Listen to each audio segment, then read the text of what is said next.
This is Miss Lewis's podcast assignment on types of discontinuity.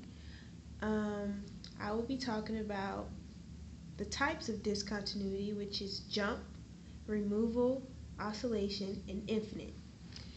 In this particular graph, we see that there's a jump from here to here and a removal. Okay, now I'm going to explain which type of discontinuity that isn't present, and I'm also going to state how to recognize the missing type from a graph. The type of discontinuity that's not present in this graph is infinite.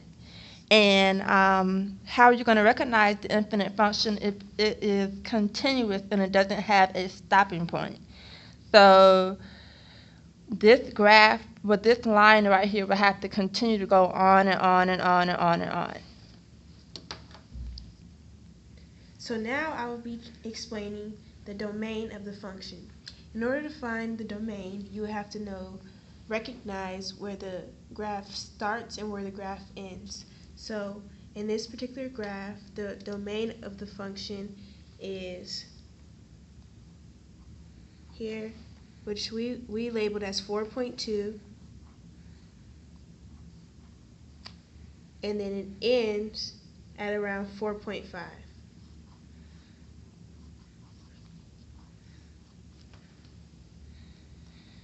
Okay, now I'm going to tell the range of the function. The range of the function is determined from the y value, so I'm going to start from the beginning of the graph to the end. So the point is at -2 all the way to 1.5. Yeah.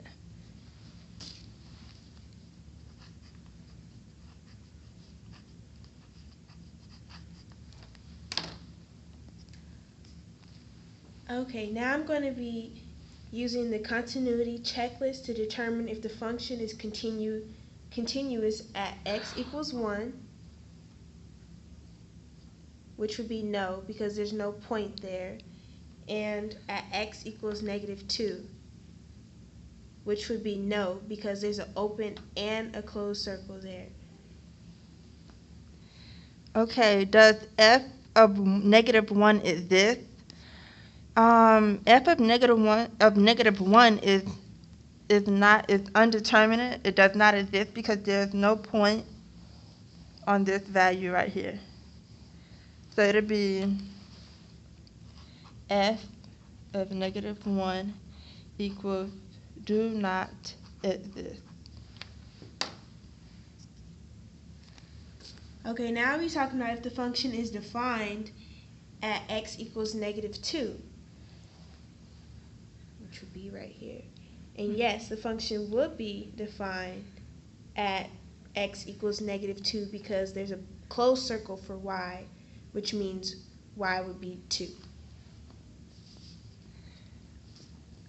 Okay, now I'm going to state how continuity and domain are related. They're related because the continuity equals the x value. When you're trying to find the continuity of -2, your x value would be 2 because it's right here. And if you were to find the continuity of 3, it would be right here, -1, 3. Okay, now I'm going to be determining if the function is continuous at 5 divided by the square root of 7x minus 2. So what I'm going to do is set the function equal to 0. So I will have 7x minus 2 is greater than or equal to 0. And in order to get x by itself, I'm going to add 2 to both sides.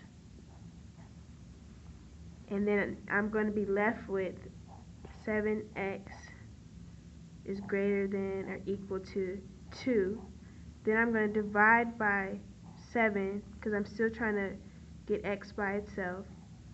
So that gives me x is greater than or equal to 2/7, which means this equation is continuous because it would be 2/7 to infinity. And that would be our answer. Thanks for watching our podcast. Have a good day. Bye. Bye.